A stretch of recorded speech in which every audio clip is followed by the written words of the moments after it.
Hey guys, it's me, Alex from StayStrongUnspoken. Today I am uploading the second installment to the Call God miniseries.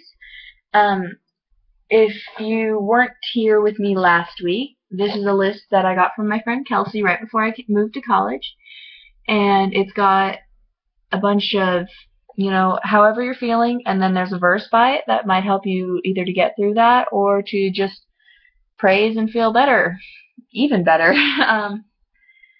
Today we're going to be looking at the second one, which, if you can't read that, it says, "When men fail you, call Psalm 17." Um, Now, when she made this for me, I read through it and I was like, oh, that's really neat. But I wasn't entirely sure as I started to think about it if when she said "when men fail you," if she meant like a boyfriend or I guess fiance or whatever you are to that person at the time. So I thought about it, and I thought it might also be able to mean, men as a general population as human beings. So whenever I'm going to read this, and go ahead and leave your comments below and tell me what you think, because I would really like to discuss this. Psalms always tend to pop up discussions in my head, so let's just get to Psalms here. My book's not opened. I'm horribly unprepared. I'm sorry. Oh, okay, here it is. Psalm 17. Okay, it says, "Hear, O Lord, my righteous plea. Listen to my cry. Give an ear to my prayer. It does not rise from deceitful lips. May my vindication come from you. May your eyes see what is right. Though you probe my heart and examine me at night, though you test me, you will find nothing. I have resolved that my mouth will not sin.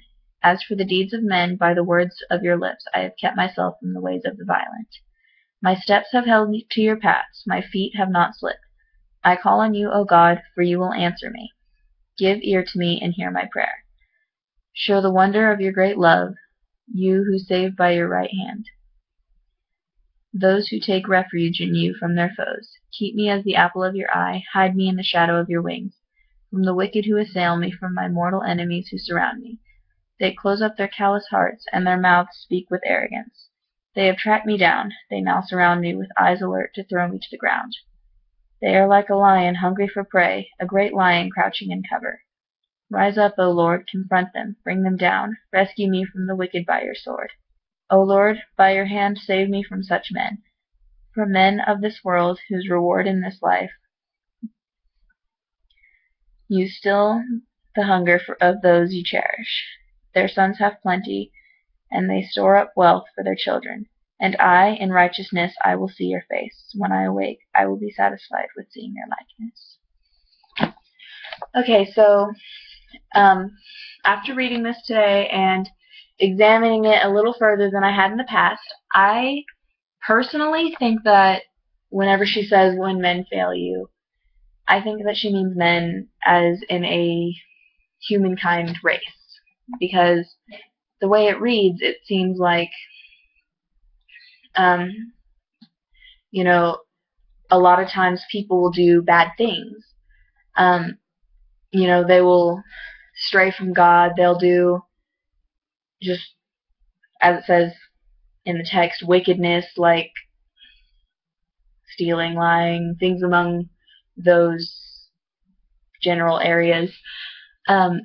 It can be hurtful to you, just like it says in the Lord's Prayer, forgive us our sins as we forgive those who sin against us. I feel like, if you ever have to experience someone sinning against you, which most likely we all will, or if you just see someone doing wrong, then you still have God to look to be like, hey, there's all these temptations out there, and I've got God to pull me closer to Him as I try not to fall into these temptations. And I don't know, I think that's nice. So even with all of the people around you doing wrong and being sinful, you still have God as an influence to keep you from, I guess, following in their same example.